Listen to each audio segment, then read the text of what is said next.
तो आपने जिन-जिन लोगों के साथ प्रैंक किए उसमें एक वो जो मुर्दे वाली वीडियो थी और दूसरी वो जो छलियाँ पका के लेके गए और उसके बाद आपने कहा इसमें तो थारो ज़हर था।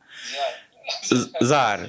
तो उस लड़के को वो जो खेती-बाड़ी कर रहा था, घास कटाई के लिए गया हुआ था, तो उसको कैसे सँभाला और कितने लोगों से आपको वापस मार पड़ी हो? इमरान साहब बात ऐसे है कि मैं फिर से एक बार शुक्रगुज़ार हूँ, अपने लोगों का बड़ी इज़्ज़त करते हैं। जब उन्हें पता चलता है कि ये वक़ार पोसवाल है, जैसे एक आदमी नहीं जानता लेकिन उसके परिवार के 100 आदमी जान रहे होते हैं मुझे।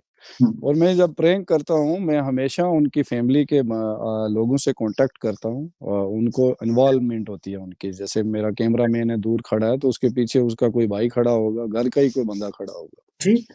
उस हाँ, वो मिलके ही होता है। एक आदमी से अगर प्रैंक करना है तो घर में तकरीबन सबको पता होता है, बस एक को नहीं पता होता है। तो उस वजह से हम बचे रहते हैं। बचे रहते हैं।